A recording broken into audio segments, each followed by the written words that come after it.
Good afternoon, and welcome to our Professional Services Contracts Demystified webinar. We're happy to welcome you here today for a discussion about two of our most popular professional services contracts, PRF 69, Facilities Engineering, and PRF 76, Management Consultants, Program Coordinators, and Planner Services. Next slide, please.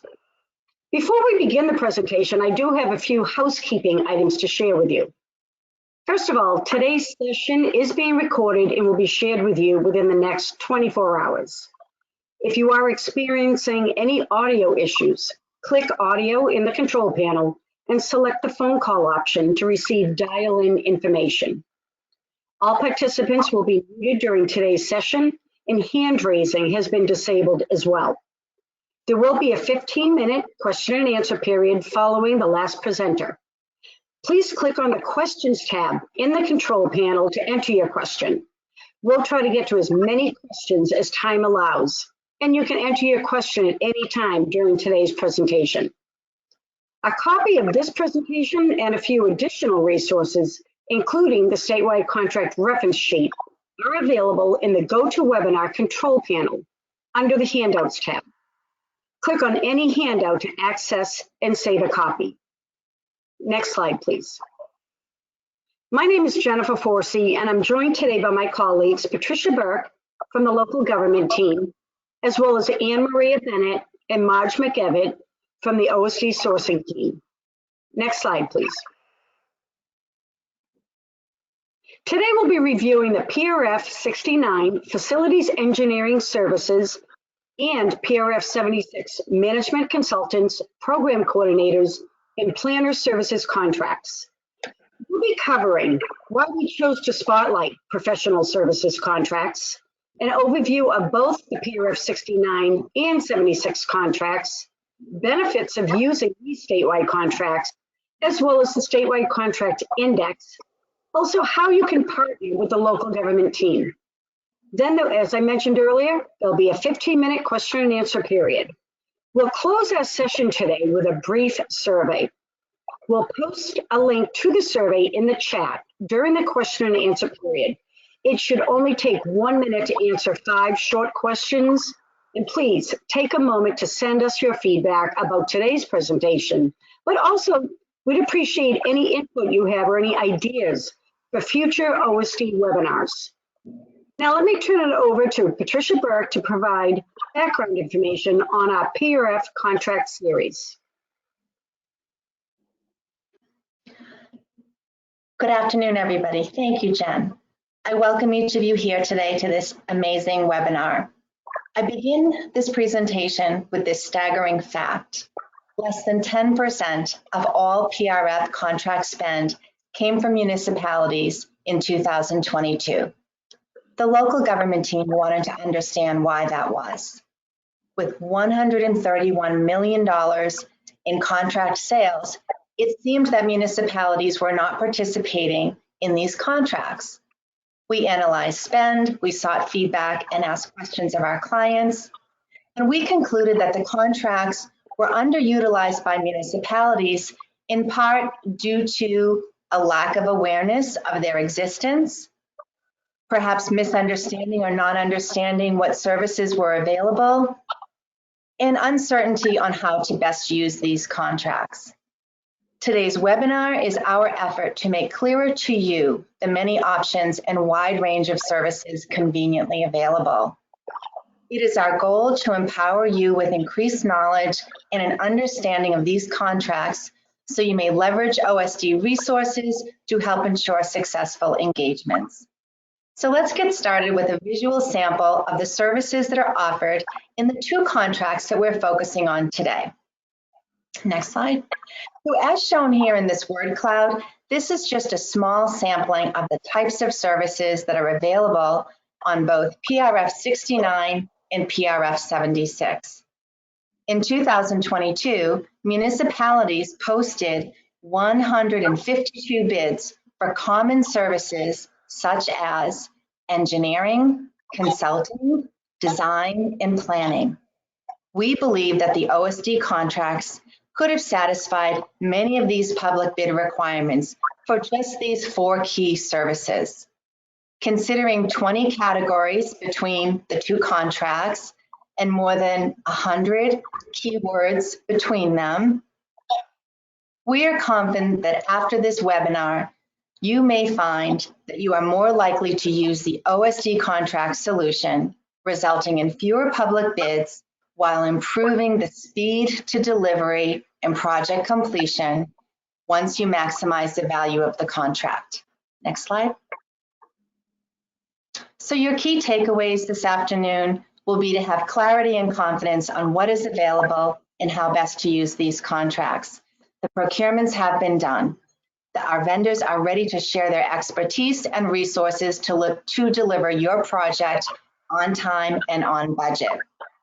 Be confident that OSD's local government team, as well as all OSD resources, will support your efforts at every step along the way using these contracts.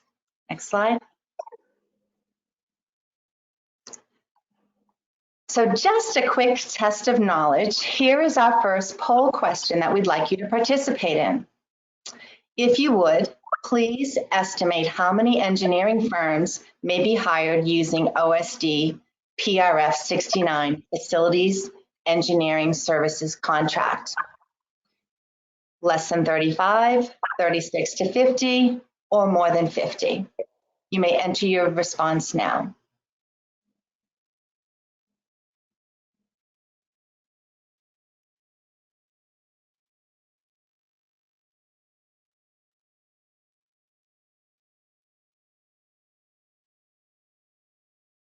We're at 70%. I'll give it another minute.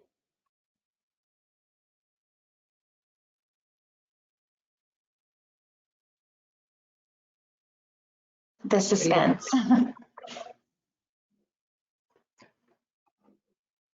Okay, well, here we are. Thank you all for your responses. In fact, there are 52 companies that are available for you to hire for your next engineering project. We encourage you to review the extensive services, vendor lists of awarding companies who offer best-in-class engineering solutions. So it's at this time that I introduce to you and welcome Marge McKevitt from our Strategic Sourcing Unit, who manages the PRF 69 Facilities Engineering Contract. Thank you. Marge? Well, thank you, Pat, and I hope I can fulfill the promises you made about that increased knowledge about these contracts. Next slide, please. Oh, and I did want to also thank all of you for attending the webinar. So as a very high-level overview, the PRF 69 contracts provides a wide-ranging array of engineering services. The current term goes through 2025, so it'll be around for a while, and there is yet another renewal option. There are 11 different contract categories that we'll look at in a minute, and 52 awarded vendors. Next slide, please. Okay, so the title of the contract that you see if you look at a list of our contract user guides is Facilities Engineering. Actually, if we were going to be complete about that, it would include all of these different categories, but that's not really practical. So what we sort of advertise as Facilities Engineering is actually has 11 different categories, of which Facilities Engineering is only one. And I'm just going to read through these so that you can have them in your ears. Civil engineering, coastal engineering, mechanical engineering, energy systems engineering, surveying, facilities engineering, construction engineering, geotechnical engineering, structural engineering, transportation engineering, and water resources engineering. All of those are covered under the title Facilities Engineering. Next slide, please. Okay, areas of expertise include things like facilities, as we've mentioned, roads, bridges, utility systems, ice rinks, pools, athletic fields, trails, docks, dams, and really too many other areas to mention. I just wanted to go a little beyond the titles and categories that I read you before. Next slide, please. Okay, first of all, what's not covered under PRF 69 is any actual building. These are not the people you contact if you want to build a dam or dig a swimming pool. What you do contact them for are things like site evaluation, technical analysis and reports, schematics, design, technical specifications, cost estimation, construction oversight, permitting assistance, and other related tasks. Next slide, please. Okay, and to give you an even better flavor of what you can get done on this contract, I wanted to share with you some of the projects that have been completed by the PRF 69 vendors. Preliminary and final design of the Magazine Street pedestrian bridge in Cambridge, which is actually where I live, and it's a lovely bridge. Design, engineering, and consulting services to evaluate condition of 4 outdoor pool facilities in Chicopee, including evaluation of the facilities, water use and loss data, filtration systems, and hazardous materials assessment and abatement plans. Contractors also did the preparation of a rehab plan for Gallops Island, which had been closed to the public due to asbestos and other contaminants. They can also provide and have provided construction administration services, such as construction management, shop drawing review, change order support, and assistance with regulatory agencies. They can do and have done feasibility studies and designs, environmental permitting, and construction supervision services for the Hathaway Dam removal in Pittsfield. So I hope that gives you just a little bit of an idea of the types of projects that you can use these vendors for. As you saw from the 11 categories, there's many different areas, but I just wanted to delve into a couple of things. Next slide, please. So engaging vendors, quotes and pricing. How do you actually get access to these folks? You will find on Combis a statement of work, a sample available on the master contract record in Combis, and that's a link that you can follow to get there easily. Also on the master record, you will find hourly and other rates for each vendor on the master contract record. You do need to pay some attention to quoting requirements. Projects with an estimated value of $10,000 or more require that you seek at least 3 quotes. For larger projects, we recommend that you seek quotes from all vendors in the applicable category and geographic area. And you will find some additional vendor selection requirements for construction projects in the contract user guide. Next slide, please. And there's the contract user guide. This contract provides, or user guide provides vendor information, awarded categories by vendor, coverage by geographic area, and other details to navigate the contract. Next slide, please.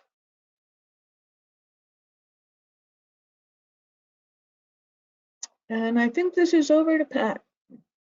Marge, thank you so much. Okay, hi everybody again. So it's time for another poll question. If you would, please select the range that best describes how many businesses have been awarded through PRF 76, the Management Consultant, Program Coordinator, and Planning Services contract. Would you estimate fewer than 50, 51 to 75, or 76 to 125 vendors on this contract? Please select your response now.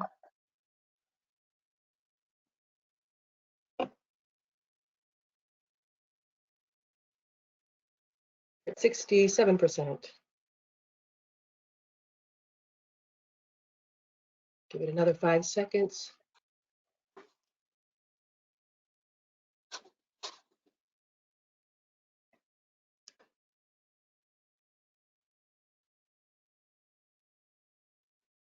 Fantastic. In fact, there are 110 outstanding vendors available to deliver a customized consulting and programming services for you. So when you're tasked to innovate and deliver quality programs and services, relying on external expertise may be the answer. Representing best-in-class solutions, our vendors are eager once again to share their experience with your community. So it's at this time, it is my distinct pleasure to turn the presentation over to Anne Maria Bennett from our Strategic Sourcing Unit, who's here to present and review PRF 76, Management Consultants, Program Coordinators, and Planning Services contract. Over to you, Anne Maria. Thank you, Trish, and good afternoon to everyone. Welcome to this session. I'm so happy to share with you the information, some more information on PRF 76.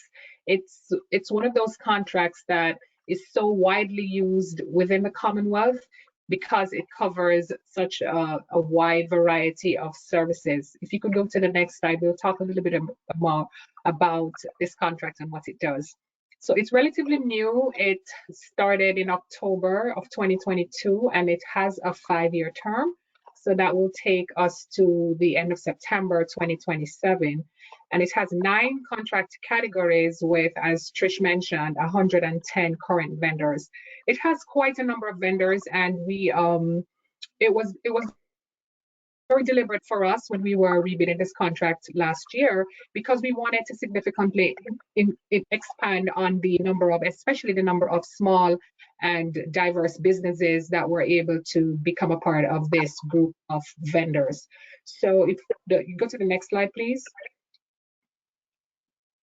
So we'll talk a little bit about the categories under this contract, and it has 9 categories. The information that you will get from each of these categories will inform you as to the type of services that each one will cover and the nature of the vendor pool that exists. They are very, very discreet in a lot of ways, but it's one of the things that make this contract so useful because of the wide array of services that it covers. So I'll start by talking about category 1, education services. And in category 1, it is not to be education services here is not to be confused with training. It's actually quite different. So category 1, it does not cover training services. What it does cover is expertise in helping schools with their performance.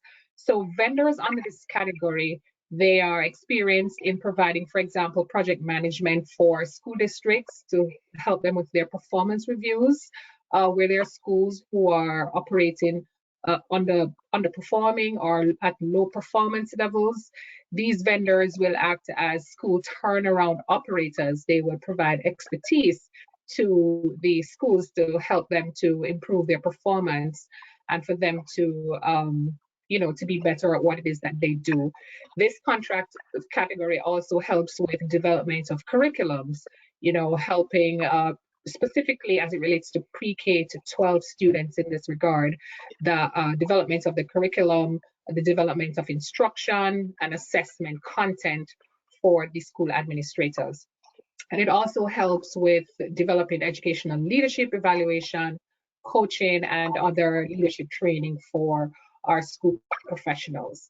So if you wanted to make a distinction between what category 1 does and what category 3, that we'll talk about in a little bit, does, is just remember that education services category specifically is geared towards helping our schools and our educational institutions with their performance measures and performance levels. So we move on to category 2, and category 2 talks about program development, organizational and strategic planning services. So if you have a project, a large project that you're going to undertake, and you wanted to plan the strategy for that project, then this is the category that you want to be able to access. If you wanted to do market analysis, if you wanted to do budget analysis, if you wanted to do any kind of economic forecasting, development of funding formulas, and so on, if you wanted to look at the total cost analysis for that project that you're going to undertake, then these are the vendors under category 2 that would be best suited to provide that kind of support. It goes a lot into strategy. So when you're thinking strategy, you want to think category 2. What it doesn't do is it doesn't provide you with expertise on financial audit services, because those are already provided under a subsequent PRF contract, PRF 78. So category 3, moving on, it speaks to professional development. So remember I said earlier, if you wanted to think training, you wouldn't think category 1, but in fact you would think category 3. So category 3 is where you would find all of those training services that you're looking for, developing your people professionally. This is where you would go. So for example, if you're looking into having training around change management, or having training around how to be better coaches, having training around team building or capacity building, then this category 3 is where you want to be.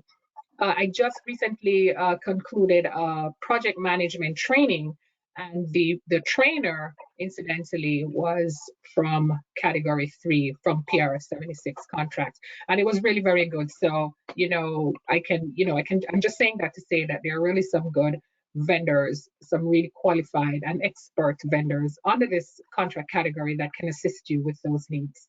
And one of the new things that we have implemented under, or we've strengthened under category 3, is as it relates to executive searches for the head of Commonwealth agencies. We have identified that need over the last 3 or so years, and we've strengthened it under this contract. So if ever your agency or your department or your unit were looking for a head and needed to do an executive search, then the vendors under category 3 would be able to assist you. And there are some exclusions as usual. The category 3 vendors, they do not deal in specialized public safety, law enforcement, fire, healthcare, mental health, very specialized technical services. You would not come to this category 4. If you wanted legal expertise, for example, this is not the category that you would find those under. If we move on to category 4, category 4 talks about everything data. So if you wanted to, do a big data project, undertake any kind of initiative in that regard, then category 4 is where you want to go. You want to start looking. So any kind of survey research that involves large or small data collection, any kind of data analysis, any kind of needs assessment, anything qualitative or quantitative analysis, then category 4 is where you would want to start. The vendors under this category, they're equipped to assist you in this regard. And so again, the exception to this would be if you're looking for vendors to provide specialized healthcare and health safety consulting services, then that's the limitation of category 4. Outside of that, anything data, you want to come to category 4 to find vendors to assist you. And the categories 5 and 6, moving on, they under the predecessor contract, they were one category, but just because of how how much emphasis and the need that has grown in this area of our Commonwealth, we've decided to split it into two. So together, categories 5 and 6, they address the needs of any needs that you have for the development of your downtown, your commercial area revitalization. Category 5, it looks at the consulting services that are more physical. So it provides more technical assistance related to services like the development of the business district, the development of your downtown centers. If you wanted to, for example, get some information on the climate impact of the past or the future, on your downtown business district, then these vendors would be able to assist you in that regard. If you wanted to do any kind of planning for your housing developments, if you wanted any kind of technical assistance related to tourism development, to traffic flow and planning, urban design, this is the category that you would come to find those vendors to assist you. And then complementing this category is category 6, that moves into the planning and the zoning and the development of the downtown commercial areas. So if you wanted any kind of policy guidance on how to go about, looking into revitalizing your commercial areas, this is where you would go. If you wanted to get any guidance on how communities can analyze their upper story potential, for example, this is where you would go. If you wanted any advice on any kind of housing opportunities or any kind of gaps, then this is where you would go. So like I said, 5 and 6, they work together. They are different. One complements the other, but together they would help you with any kind of planning that you need to do for your downtown business districts. Category 7 is a category that was born during the COVID era. It is the category that provides the assistance that we need to keep our schools and our other educational institutions open. So the vendors on this category, they're specifically designed to help us to maximize safety in our school facilities. They do things like air quality assessment. They do things like how to give you best information about spatial design, things like social distancing. How do we manage the traffic flow of individuals in and out of our schools to make it safe? The idea is that we don't want to go back into a situation where there's any kind of shutdown in our institutions because of facilities defects. So these are the vendors who are most equipped to tell us how best to leverage the resources that we have in our schools to keep them open. When we started this category back in 2019, in 2020, sorry, the category only spoke to public schools. But since October last, when we had this new contract, it has been expanded to include private schools and institutions as well. And then category 8 speaks to our health and human services. So any kind of services related to health, except direct care services. So we do not provide nursing services, for example. Anything that deals directly with clients, it's not covered under this contract. But anything else, if you think in any kind of public health services, mental health, child service organizations or programs, any kind of employment services, and you need a consultant to help you to navigate that space, then category 8 would be the category to access. And then our final category on this contract, it's also new, category 9. It's a specialized racial and health equity services.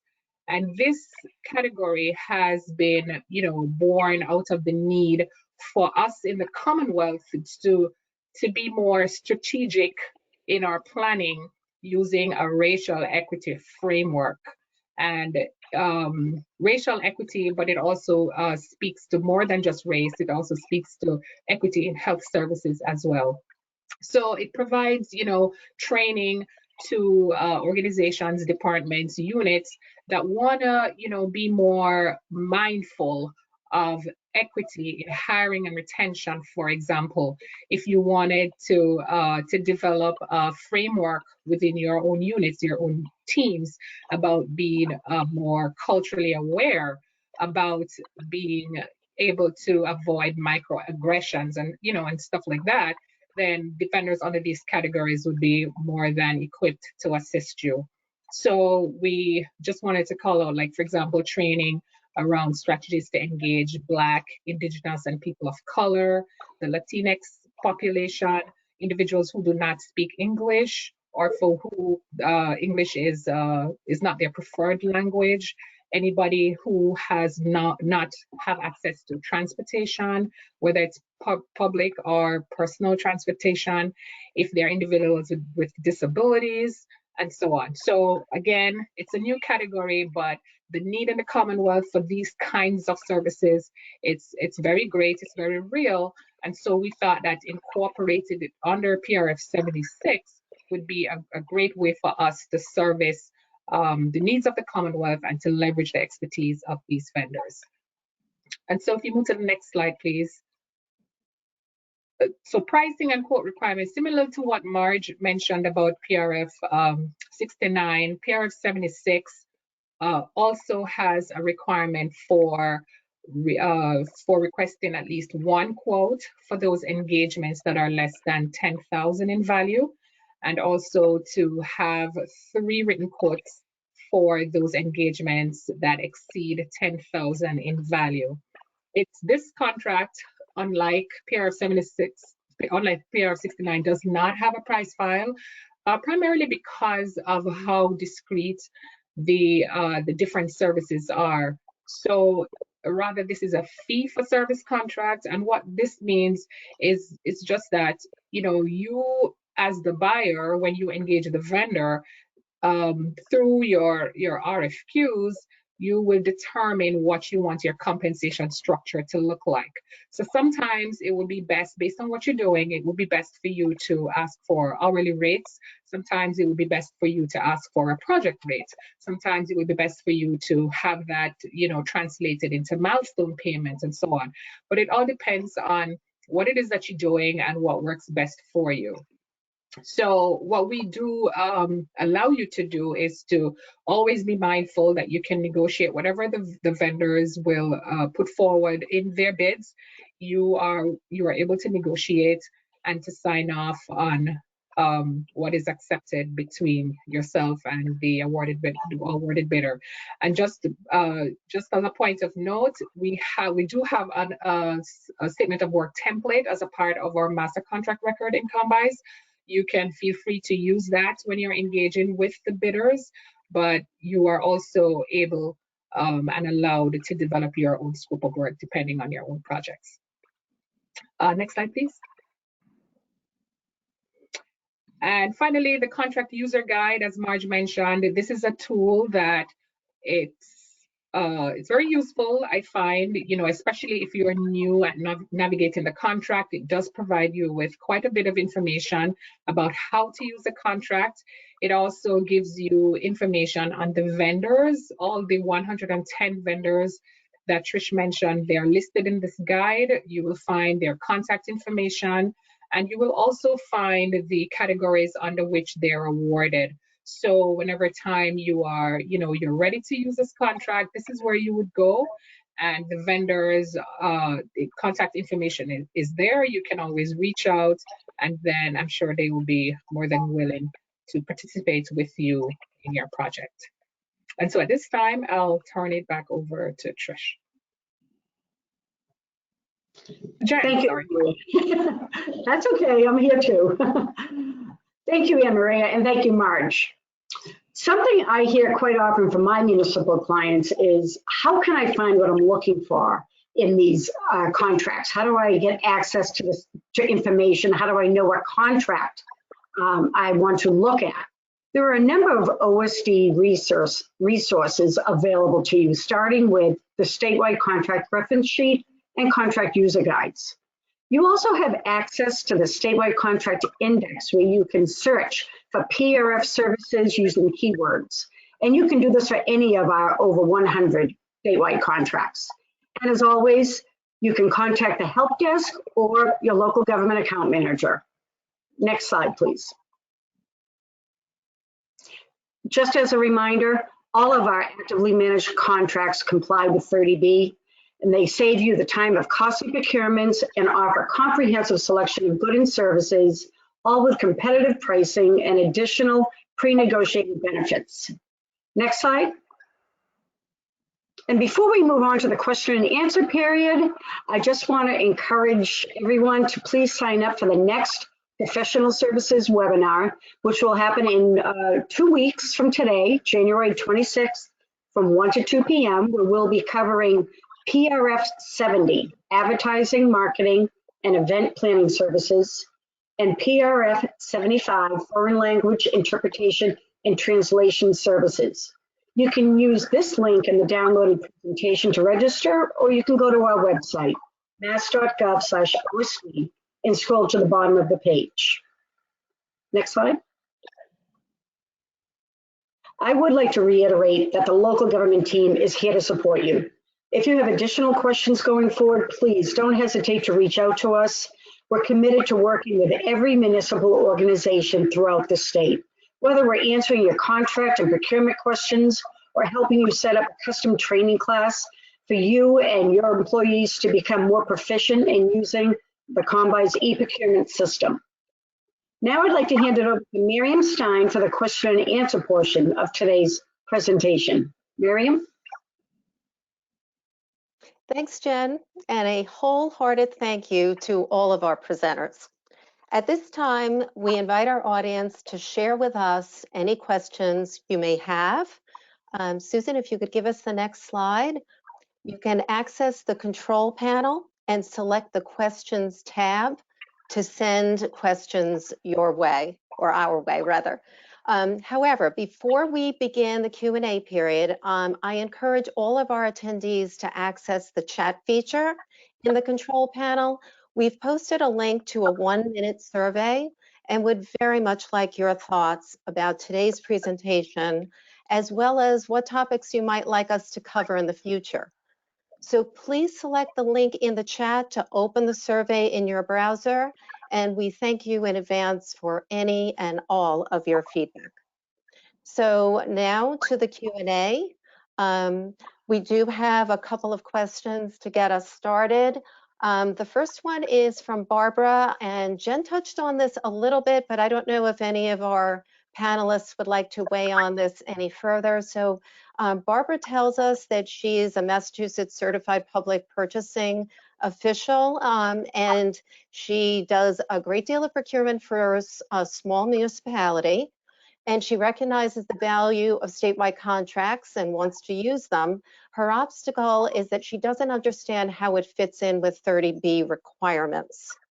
So is there someone who would like to touch on that a little further for Barbara?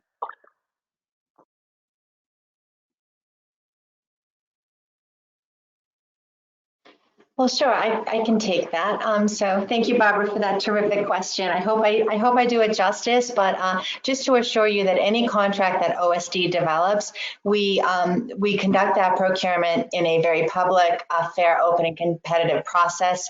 It meets all thresholds that are required under the law for Chapter 30B. So it is, when you use an OSD contract, you've checked the 30B box. However, there may be terms and conditions and guidance contained in that user guide that would require you to continue to solicit multiple quotes, for example, given purchasing thresholds. The rationale for that, of course, is number one, first and foremost, of course, you benefit from that. You will be conducting, in essence, a closed bid, a closed solicitation between and among the vendors only on that contract.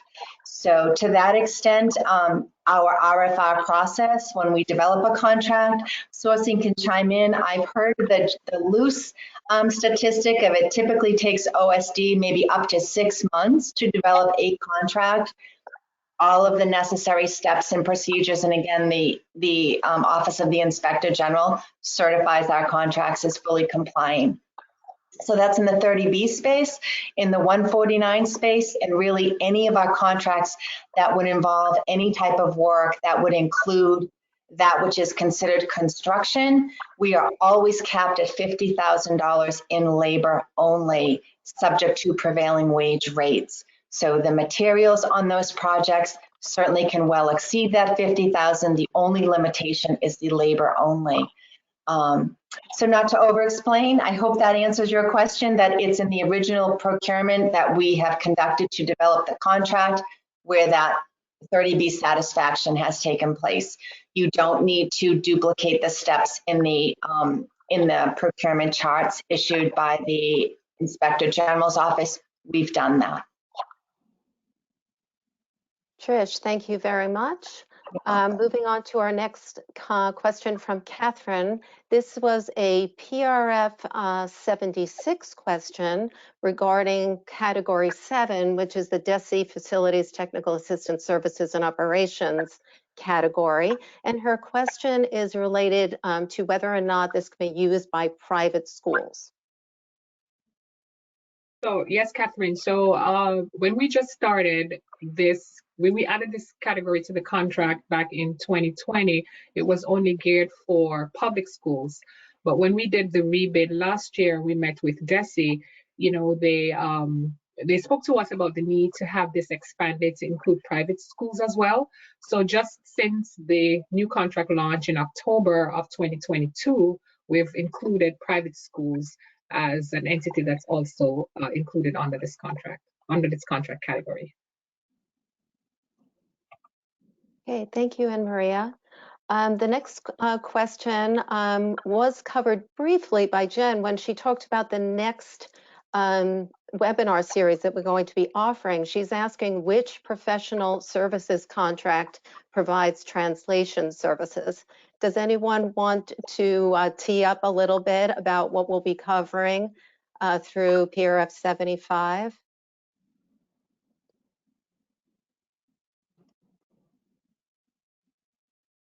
Well, I'll be doing the presentation on PRF 75, and I'm glad Anne Maria is also here because I recently took over the contract from Anne Maria. But basically, we'll be talking about there are 4 different categories of translation offered. Well, I say translation. There are three interpretation and 1 translation contract, and we'll be going through what's available under those contracts and how to use them. And I think I remembered from looking at the contract user guide recently that there are like 340 different languages covered. I see Anne Maria nodding, so okay, I remember that number right. So there's, you know, you could pretty much interpret or translate any language you're likely to run into. And I'm not sure if I've answered that question or not, so perhaps it's a very exciting one. I just add, Marge, it's a very exciting contract to talk about. You know, Marge and I were talking about the difference between simultaneous interpretation and and regular interpretation. For example, we had quite a conversation about that in the office. So, you know, it's exciting. We do have exciting stuff to share about PRF 75. So I would encourage all of you who are on now to join us for that second webinar, where we will talk all things foreign language. Okay, thank you. Our next question, I've asked for a little bit of clarification on what PD might be. Maybe some of the other smart people in the room will know. They're saying this is not so much a question, but rather a request to please target vendors who provide PD to school districts. PD is exempt under Chapter 30B, but with all the federal funds, the exemption is not in play. And then they give some examples of vendors. Does anyone have an idea on what they are referring to, or how we could respond to this? Otherwise, we can get back to Kate with more information at a later point. Any thoughts? Does it have to do with the education category we're talking about on the PRF 76? Do you mean like professional development in the schools? Could be. I asked for clarification, but I haven't heard back from Kate yet, but we can certainly get back to Kate offline Okay. to get more information. So the next question is there a dollar limit on the transaction amount for the engineering contract? No, there is not. I mean, I kind of covered it with no, but many of our contracts do not have dollar limits. In some cases, there are dollar limits or dollar limits for specific categories, but this one does not have a ceiling. Okay, thank you, Marge. The next question from Mark is about PRF 76 and whether it's open for enrollment. I don't know if Mark means that it's open to add new vendors, but he's asking what is the PRF 76 contract open for enrollment? He says what, maybe when, and what the enrollment process is. So PRF 76 was not designed as an open enrollment contract, primarily because of the number of categories. And like I mentioned, the big push that we had when we were doing the rebid to expand this category, to expand this contract to include a lot more vendors, and especially vendors in the small business space and the diverse business space. So the idea was that we would have been able to satisfy the needs of the Commonwealth with this rebid. We thought we did a pretty good job. The team thought they did a pretty good job with that, with the over 110 vendors that are now under contract. And we do have a few other vendors that we're completing paperwork with that will also be added. So the final number will look a little like 129.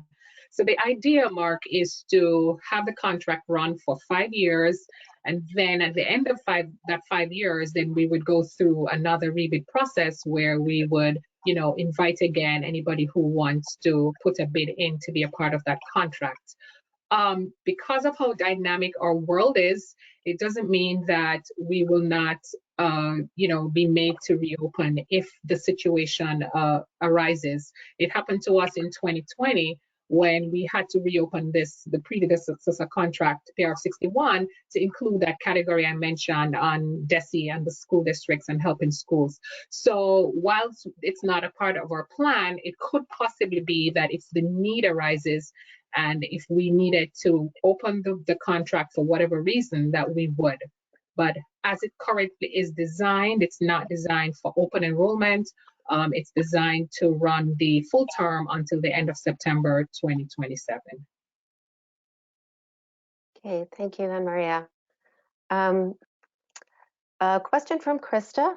Per Chapter 30B, Section 1B 32A, contracts with architects, engineers, and related professionals are exempt from Chapter 30B. Can you share some additional advantages?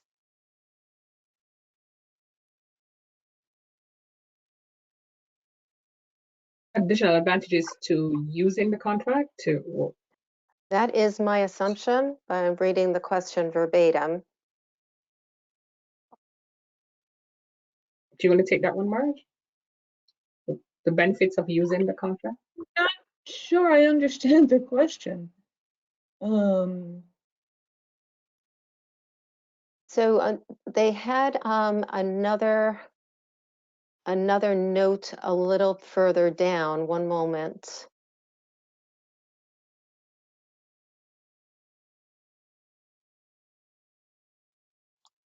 If the question is, given that some of those professions identified didn't fall under 30B, so they didn't have to comply with those requirements, would there be a benefit to using the statewide contract, even though they would not have to go out for public bid otherwise? Well, one of the advantages is that We have numerous terms and conditions to which the vendors have to comply in order to be on the contract, various safeguards for the Commonwealth. That would be one of them. Another would be that we had a team of people reviewing the bids from the various bidders when the contract was issued to make sure that they met the qualifications that we were looking for. I believe we have prompt pay on that contract also, a prompt pay discount, and there are, pricing is provided with pricing capped for hourly rates or committed to for hourly rates. And I'm gonna look over at Anne Maria and see if she has other benefits to suggest. Now that's of course assuming that I'm reading the question right, but Yeah, I think you pretty much covered it, Marge. And the only other thing I'd add is that the quality of the vendor pool, it's very good. We do have quite a number of industry experts that are parts of this contract that, as Marge said, they have already been vetted by us. So when you use a contract, you don't have to take them through like a screening process, because they would have been tax compliant, they would have been suited to do business with the Commonwealth, they would have not had any kind of litigation issues, that kind of thing. So all of that work is already done for you. When you use a contract, you're getting vendors who are ready to go, who are experts in the field, and who are going to give you some really, really good rates based on the negotiated rates that are under this contract. So, and if you fall in, if you find that you fall into any issues with any of those, then the contract manager is here and is able to help you to navigate those issues, whatever those may be. Okay, thank you. A question from Lisa. With respect to the awarded vendors. She finds it difficult to navigate through the specifics of the individual awarded vendors. She's suggesting maybe a class to navigate through the awards in order to utilize them more fully. Is there additional information that we provide about our awarded vendors? I remember information posted on the master contract record, perhaps? Yeah, so for the PRF 76 bid, the idea, the records that now exist, the idea is to also include a one-page business summary that we asked each vendor to submit to us as a part of their bid. So that will be included. It's not now there, but it will be included as a part of the master record for PRF 76. But it does exist in Combis now, except it would be found under the individual bidder submissions. So to that question, certainly, if there's anybody who needs help with navigating that, then I think that that's something that we can look into having arranged. But just to let you know that we will pull out that one page, and that one page, what it's intended to do is just to give you a little bit more in-depth information on that vendor, what their core business is, what their expertise is really in, so that when you're thinking about engagement, for example, you wanted to engage somebody for professional development training, and you wanted the training to be in coaching, let's say, you wanted to make sure that those specific vendors had that kind of expertise.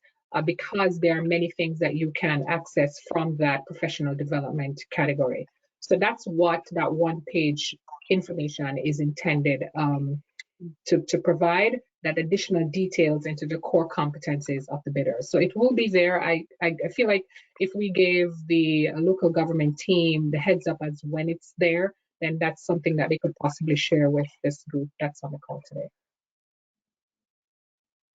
Okay, we have a question. I'm not quite sure what they're driving at here, but there was a way for a vendor on PRF 76 if they could promote one-stop shopping, I'm assuming, to, I guess, to make the procurement process easier. I don't know if that's because they're utilizing more than one category at a time. Is there any guidance you could offer in that regard?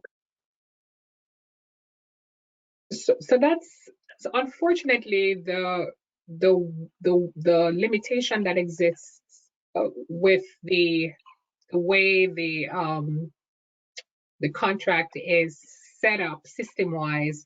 It only allows you to put a bid out for a specific category. So it doesn't allow you to put one bid out that seeks services from multiple categories at once. It requires you to, if you wanted, for example, services across categories, it requires you to put a bid out for each of those categories in turn.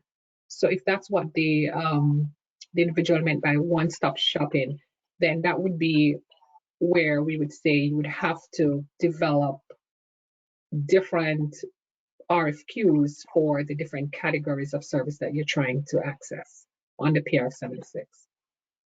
Okay, thank you.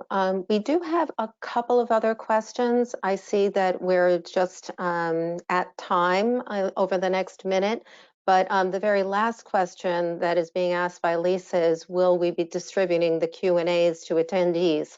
So I think that what might make sense, just to make sure that we've covered everyone's question adequately, is that we will, as a group, get together, go over all of the questions and put together responses and share them with everyone in attendance today. So probably over the next week or so, and that way we'll make sure that we've gotten to everyone's question. So Jen, I'm going to turn it back over to you, given that we're at time. Yes, thank you, Miriam. And thank you to our audience for your great questions, very insightful. In closing, in addition to the local government team support, OSD has a fully staffed help desk available to support your efforts. And we're also social on multiple platforms and encourage you to stay connected. Last slide, please. On behalf of the Strategic Sourcing Unit and the Local Government Enablement Team and all of us at OSD, we want to thank you all for attending today's professional services presentation. We hope you found today's session informative. And if you haven't had a chance to complete the survey, I believe we're going to leave the webinar open for just a couple more minutes in the chat, and please just take a minute to complete that. Enjoy the rest of your day, and we hope to see you in 2 weeks at the next webinar.